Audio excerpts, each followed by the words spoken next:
Hello guys, welcome to Infotech limited. আজকে আমরা শিখব ওয়েবসাইট কি, ওয়েবসাইট কেন প্রয়োজন এবং ওয়েবসাইট কাদের জন্য প্রয়োজন, এবং আমরা আজকে শিখব ওয়েবসাইটের প্রকারভেদ।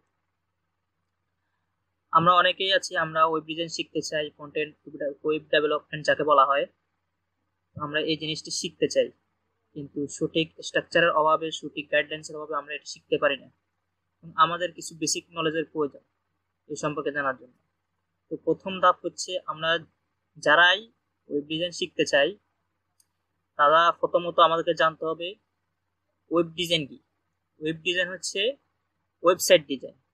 ওয়েবসাইট যে আপনি ডিজাইন করবেন, আপনি এই যে জিনিসটা শিখবেন, এই জিনিসটা শেখার জন্য প্রথমে আপনাকে জানতে হবে ওয়েবসাইট কি এবং ওয়েবসাইটগুলি কেন প্রয়োজন, ওয়েবসাইট কাদের জন্য প্রয়োজন, এবং ওয়েবসাইটের প্রকারভেদ সম্পর্কে আপনাকে সম্যক অবগত থাকতে হবে।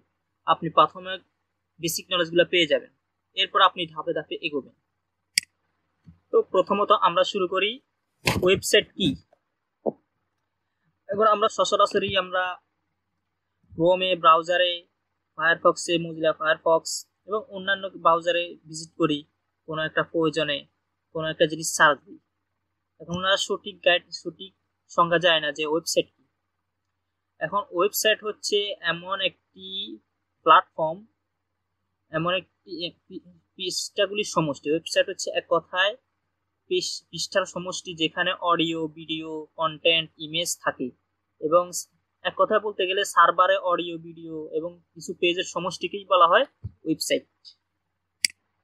চলুন আমরা কিছু লাইভ এক্সাম্পল জেনে আসি।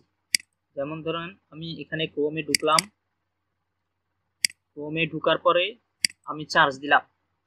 আপনারা আমাদের জনপ্রিয় একটি মোবাইলের নাম বলেন, যখন আমরা সবাই অ্যাপলকে পছন্দ করি, এখন অ্যাপল চার্জ দিলাম। এই যে অ্যাপল একটা চার্জ দিলাম, চার্জ দেওয়ার পরে এই যে দেখেন apple.com চলে এসেছে। এটা কিন্তু অলরেডি অ্যাপলের ওয়েবসাইটের একটা নাম। আমরা একটু ভিতরে ঢুকি, চলে আসলো আপনাদের জনপ্রিয় কোন আইফোন 14 প্রো। তো এই যে দেখুন স্টোর, ম্যাক, আইপ্যাড, ফোন, এই যে ইমেজ, এই যে কিছু কন্টেন্ট দেওয়া আছে এখানে, এই যে healthy live head, learn more, buy, watch, এই যে পিকচার দেওয়া আছে, এই যে কন্টেন্ট গুলা আছে, ইমেজ গুলা আছে, এটাকে বলা হয় একটি ওয়েব পেজ। এটা একটি ওয়েব পেজ। এবং আমরা আরেকটি পেজে ঢুকি, এই যে আইপ্যাড পেজে ঢুকলাম। এই যে এটা আরেকটি পেজ, এখানে সব আইপ্যাড থাকবে। অনেক অনেক পেজের সমষ্টিকেই বলা হয় ওয়েবসাইট। আমরা কিছু ধারণাগুলো তো জেনেছি এখান থেকে, যে ওয়েবসাইট কাকে বলে। তো আমরা জানলাম ওয়েবসাইট কি এবং ওয়েবসাইট কাকে বলে। এরপরে আমরা যাব ওয়েবসাইট কেন প্রয়োজন।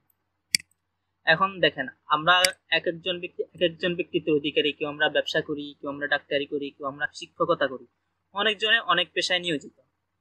তো আমাদের এক একজনের এক এক ব্যক্তিগত প্রোফাইল রয়েছে, এক একজনের এক এক বিজনেসগত প্রোফাইল রয়েছে, এক একজনের এক এক বিজনেস রয়েছে।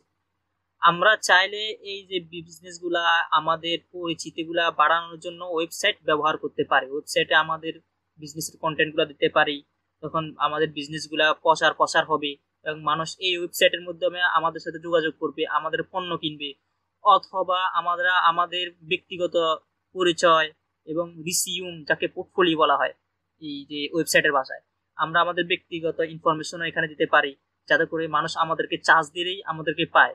এটা হচ্ছে ওয়েবসাইটের প্রয়োজনীয়তা। এরপরে আসলো ওয়েবসাইট কাদের জন্য প্রয়োজন। ওয়েবসাইট আমার আপনার পৃথিবীর সবার জন্যই প্রয়োজন, কারোর জন্য অপ্রয়োজনীয় নেই। ওয়েবসাইট সবার জন্যই প্রয়োজন লাগতে পারে।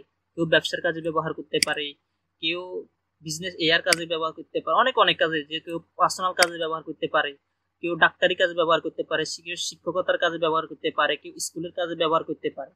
কোনো অভাব নেই। বিশ্বে প্রতিনিয়তই হিসাবে দেখা গিয়েছে যে একটি জরিপে দেখা গিয়েছে 52 লক্ষ ওয়েবসাইট তৈরি হয় বিশ্বে প্রতিদিন।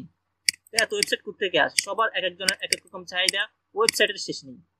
সুতরাং ওয়েবসাইট সবার জন্যই প্রয়োজন। এখন আসবো আমরা ওয়েবসাইটের প্রকারভেদ। এখন আমাদের ওয়েবসাইটের অনেক প্রকার রয়েছে। কারো আছে বিজনেস ওয়েবসাইট, কারো আছে ই কমার্স ওয়েবসাইট, কারো আছে এই যে নিউজ পেপার ওয়েবসাইট, কারো আছে পার্সোনাল ওয়েবসাইট। ওয়েবসাইটের অনেক অনেক রকম প্রকার আছে। আপনার যে রকম প্রয়োজন, কারো যদি বিজনেস করতে চায় তাহলে সেই কমার্স ওয়েবসাইটে সেখানে পণ্য দিবে এবং কাস্টমার সেখানে অনলাইনে কেনাকাটা করবে, যেমন ধরেন দারাজ, এটা একটি ই কমার্স ওয়েবসাইট।